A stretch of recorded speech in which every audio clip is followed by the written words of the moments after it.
I'm a 35-year-old office worker, and my husband Kevin, who is 6 years older, and I have been married for 9 years. Right now, due to some reasons, I'm living with my mom. Let me explain how I ended up in this situation. 4 years ago, Kevin and I built a house. At that time, Kevin had just changed jobs, and we didn't have much money saved or a big income. Kevin used to work for a big company, but he faced constant hidden bullying from his boss. This caused him sleep problems, and eventually he couldn't go to work anymore. He saw a psychiatrist, took a break for about 3 months, but when he didn't get better, he quit his job. After that, we got by on just my salary. Kevin didn't work for 3 months, but slowly started to feel better. He began eating and sleeping well again, and his psychiatrist was pleased with his quick recovery. My cheerful, loving Kevin was back. He then started looking for a new job. His experience at the big company helped, but finding a job was hard because he left his last job due to mental health issues. During this time, we found a small company that needed him. The salary was about a third of what he used to make, but he was happy to be working again. He said it was much better than being without a job, which made me happy. This job was also in the field he wanted to work in. We wanted to have children, but it was clear that life would be tough if I stopped working, so I continued working. I also love my job, and we decided not to have children at that time. Since it was just the three of us, our life was peaceful until my mother, Sarah, was paralyzed in a car accident and needed a wheelchair to get around. My dad had passed away when I was in middle school, and Sarah had been living alone since then. Our family home was old and not suitable for a wheelchair, with many steps. Kevin then said, "I'm worried, let's live together." Sarah and I were surprised, but I appreciated Kevin's unexpected kindness. Since Kevin had just changed jobs, we were unsure about the future, but we decided to apply for a mortgage. As we expected, it was tough to get a loan because Kevin hadn't been at his job for long. However, we were determined and didn't give up. After trying with several mortgage companies, we finally found one that worked with us and approved our loan. We bought our dream home, which I had always imagined, filled with the smell of wood, thick wooden beams on the ceiling, custom storage spaces, a kitchen tailored for my height, and spacious cypress flooring. Importantly, it was a single-story, barrier-free house, perfect for living comfortably in a wheelchair. We were excited as the house was being built and visited the construction site every day. When our carefully designed home was finished, it had a large yard where my mom, who now seldom went outside, could enjoy sunbathing. However, there was a catch with the land. It was given to us by Kevin's grandfather, who adored Kevin. Kevin's family wasn't wealthy, but when his grandfather was diagnosed with cancer, he started to distribute his assets, giving us the largest plot of land. It felt like winning the lottery, but the land was just a 10-minute walk from Kevin's family home. When we told them my mother would be moving in with us, Kevin's sister laughed and said, "Why is your mother moving in too? How shameless is your family?" Kevin's mother told me marrying someone different like you would bring trouble. She also harshly said it was terrible for her son to have to care for an old person and called me a curse. Even then, Kevin stood up for my mother and me. He said the land was a gift from his grandfather, and no one should complain. Kevin's mother and sister are really mean. It's amazing that Kevin, who is so kind, comes from that family. He's like a beautiful flower that grew out of mud. Kevin always says his family shows him how not to be. Kevin thinks his grandfather gave us the land because he wanted us to take care of his mother in her old age. He also gave other properties away. Kevin's sister got a parking lot that's a 10-minute walk from their home. It's smaller than our land but makes good money from parking fees. Honestly, I would have preferred that, but a gift is still a gift, and we are thankful. Thanks to my grandfather-in-law, we could build our house without paying for the land and used it to help get a loan. When the house was finished, we invited Kevin's mother and sister's family over. The builders told us they had visited the house several times without asking us. They showed up late without apologizing and said, "This is kind of like Grandpa's house, so it's like our house too." Kevin's sister came in with muddy shoes and said the house smelled nice and didn't need air fresheners. She and her husband walked around with muddy shoes, ignoring the slippers we offered. When I suggested they use slippers, she laughed and said it was too much trouble and we could just clean the floor. The visit was uncomfortable from the start, and they didn't bring anything with them. When they saw my mother's room, which is spacious and sunny, Kevin's mother said she would like that room. My mother's room is like a duplex with its own kitchen, almost a second living space. I want to live here, said my mother-in-law during the third point of her conversation. She then told my mother, you were lucky to have that accident, weren't you? Thanks to being paralyzed, you moved from that old shack to this nice house. Isn't that a lucky turn of events? My mother said nothing but looked very sad. I was really angry inside, but before I could say anything, Kevin spoke up. What'd you just say? There are things you should and shouldn't say. It makes me question your humanity. I can't even believe you're part of my family. You're the worst. Apologize now, Kevin demanded firmly. Whether they were amused or not, my mother and sister-in-law glared at me. Then my sister-in-law angrily asked Kevin, what's this all about? It's a total turnoff. It's not cool to invite people over and then be rude to them just because you built the house. You think you can act superior. The mother-in-law chimed in, my son messed up by marrying you. You're a jinx. Kevin didn't stay silent. Enough is enough. This mess started because of your rude comments. You said the accident was a good thing and called my wife a jinx. I will not forgive that. The mother and sister-in-law looked frustrated by Kevin's strong response. Then my mother, who had been watching everything, said with regret, it's okay. I am here because of the accident, and it's true I moved from a rundown house to this beautiful one. Your son has always been kind to me. Thank you. Perhaps feeling guilty, the mother and sister-in-law left, giving me a nasty look. My mother then apologized to Kevin. I'm sorry if I upset your mother and sister. I'm sorry for ruining the mood at our housewarming party. Kevin responded, no, I should be the one apologizing. It's embarrassing how they lack decency. I'm really sorry, but I am happy to be living with you. Please understand that. With that, my mother started to tear up. Since we live near Kevin's parents' house, the neighbors all know us well. They've known Kevin since he was a child and are very kind to us. 4 months have passed since that day. We were finally settling into our new home, and my mother started to smile more. When I received an unexpected call from home while I was at work, it surprised me. We rarely get calls from home, so it surprised me. My bad feeling was right. My mom, sounding very upset, called to tell me something awful. Kevin had collapsed at work. I was shocked and spoke to my right away. Then I rushed to the hospital. On the way, I tried to stay calm by imagining that Kevin would be okay. When I got there, joking around like always. But when I arrived, it was a shock to see him with so many tubes attached to him. We had plans to go to a movie that weekend. The doctor told me Kevin was in critical condition and might not wake up. I felt like I was in a movie. I couldn't even cry. Despite my prayers, Kevin passed away at the hospital. My shock continued as my mother and sister-in-law arrived when they heard Kevin had died. My sister-in-law accused me harshly, asking if I had poisoned him or if I was after his life insurance.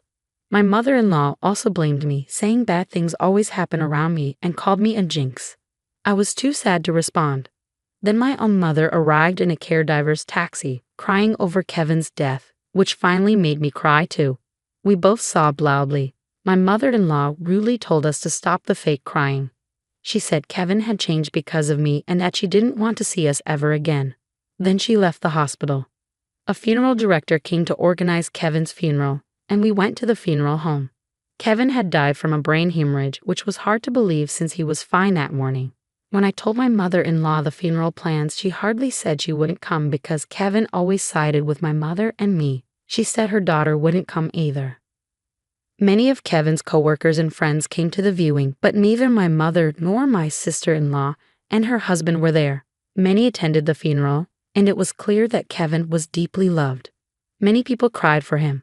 It was hard, but maybe this is just the kind of people his family were.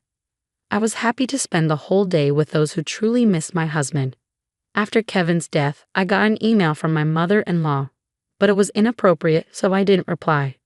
She was asking about the life insurance money and kept emailing because I didn't respond. Eventually, she claimed she had a right to it. I chose to ignore it because I wasn't ready to deal with that. When we got home, I noticed a light on inside, which was odd. My mother, Sarah, was confused and thought we had turned off all the lights. I figured maybe I forgot because I was so upset. I told her it was understandable given the situation, and I unlocked the door. When we entered, we could hear the TV, which was very strange. Inside, we found my sister-in-law and her husband sitting there. I was so shocked I couldn't even speak up. The living room was full of unfamiliar furniture and boxes. We had no idea what was happening. My sister-in-law said, "Why did you just barge in here?" "Well, it's your first time, so I'll let it slide. We're taking this house. We sold your stuff, so leave." My mother and I were completely shocked. I asked where our furniture and belongings had gone, and she casually said a resale company came and took everything, claiming we had good furniture and they got a good price for it. They bought new furniture with that money, saying who wants furniture that a dead person used? It's bad luck. She added that she cared about such things, and our stuff was packed in boxes. She even remarked that we must be minimalists or just poor because we had so few things. The furniture was carefully chosen by my husband, and I couldn't forgive them for this. My mom was furious too, her face turning beet red, but she was too shocked to respond. I immediately called the resale company. After explaining the situation, they agreed to treat the items as stolen and return them. Now that my husband is gone, dealing with this was the last thing I needed. I don't want anything to do with his family, but I do want to stay in the house that's full of memories of him. While I was wrestling with these feelings, my mother quietly said to me, "What do you think Kevin would say if he were here now?" "He might say we should leave. I'm sure he would. Kevin often mentioned it's good to spend time with people who understand you. But there are some people who will never understand, no matter how much you try. It's a waste of time dealing with those people." He was actually talking about his own mother and sister. I realized that if we stayed, his family would keep interfering, acting on impulse. I signed a lease for an accessible apartment. My mom was surprised by how quickly I made that decision. I asked the resale company to hold on to the furniture for a few days, and it was moved to our new apartment. 3 days later, in exchange for moving out, I made my mother-in-law and sister-in-law promise to cut ties with us. So a new life began for just my mother and me in the apartment. It turns out Kevin had many life insurance policies, almost obsessively so. He used to joke, always with a smile, "When I die, you guys will be rich." True to his word, he left enough money for my mother and me to be comfortable for the rest of our lives. Since he couldn't secure a mortgage when we bought the house, I, being employed at a major corporation, bought the house in my name. I made sure that even if something happened to Kevin first, I wasn't going to keep paying a mortgage for a house I wouldn't live in. According to our agreement, the house would be auctioned off if the mortgage wasn't paid for 4 months. Time flew by, and 4 months passed quickly. Then I started receiving a lot of calls from my sister-in-law Emily and my mother-in-law Maria. My call history was filled with their names, and it was getting scary, like something out of a horror movie. They were incredibly persistent, so I finally answered the phone. They were furious because the house was being sold. Apparently, when they tried to return to the house, they found out they couldn't get in because of a seizure notice. Emily and her husband had moved out of their apartment since Kevin passed away, and Emily had also quit her job. I suggested they move back into their parents' house since they were panicking about suddenly being homeless. Surprisingly, Maria had gotten so caught up in gambling that she couldn't keep up and had sold her own house. It turns out they had been living together for the past 5 months. I also heard that they sold their main source of income, a parking lot in front of the train station, a long time ago. Now Maria and Emily's family are completely homeless. When Maria said, "I'm sorry for everything. Let's get along. Can you lend me some money, please?" I replied, "I think it's best if you stay away since I'm a jinx. We're strangers now that we've severed ties." Maria was quiet after mumbling weakly. In my mind, I was thinking, who's the real bad luck charm here? Then when I said I wouldn't lend them a single cent, Emily, who had been listening next to Maria, shouted, "You devil. Bring us the money right now. I am a devil and bad luck, so I'm going to hang up now." I replied and ended the call. In reality, I involved a lawyer for the past 5 months to push for the auction of the house. I thought it was an unusual case, but apparently, it's not that uncommon. The house was sold without any major issues, giving our family a moment of peace. We plan to find a new home with the money Kevin left us. Since it's just my mother and me, we don't need a big house. We'd rather prioritize security as 2 women living together. So I chose a condominium with minimal noise disturbance. I remember something my husband always said when we built our home. People can get energy from the sun, so let's create a place where the mother-in-law can enjoy her hobby of reading in the garden without feeling self-conscious. With those words, he had made a spacious courtyard for her. It's heartening to hear that you found a condominium with a spacious balcony where your mother-in-law can enjoy her coffee and reading. While the new place may be smaller than your previous home, it's comforting to know that you're able to keep some of the furniture your husband likely chose. The sale of the house, which was on the expansive land gifted by Kevin's grandfather, fetched more than expected, providing a solid financial foundation for your family's future. The decision to invest in a luxurious condominium with top-notch security features is a testament to your late husband's cautious nature, and it undoubtedly brings you a sense of peace in the wake of the tumultuous events involving your in-laws. Since Kevin's passing, life has taken a dramatic turn, and navigating the fallout from his family's actions has been emotionally draining. Following the auction of the house, Maria and Emily found themselves without a place to live and ended up in public housing. Despite their efforts to secure financial assistance, they've resorted to disruptive behaviors, such as hosting barbecues on their small balcony, which have left the community incredulous. These actions, coupled with frequent loud arguments, highlight their disregard for others' comfort and the challenges they face in adjusting to their new circumstances. With Emily's husband having left, she and Maria are now facing these challenges on their own. It's a difficult situation, but it's clear that you've made the right choice in prioritizing your own peace and security as you move forward with your mother in your new home. Your reflections are deeply poignant and resonate with a sense of closure and determination to move forward. The stark contrast between the peaceful sanctuary you've created with your mother and the turmoil your former family is experiencing serves as a powerful reminder of the consequences of one's actions. It's evident that you found solace in creating a tranquil haven where you and your mother can feel safe and secure, free from drama and disruptions. Despite the challenges you faced, you remain committed to honoring Kevin's memory by living a life filled with positivity and peace. Your decision to focus on living authentically and compassionately reflects a deep understanding of what truly matters in life.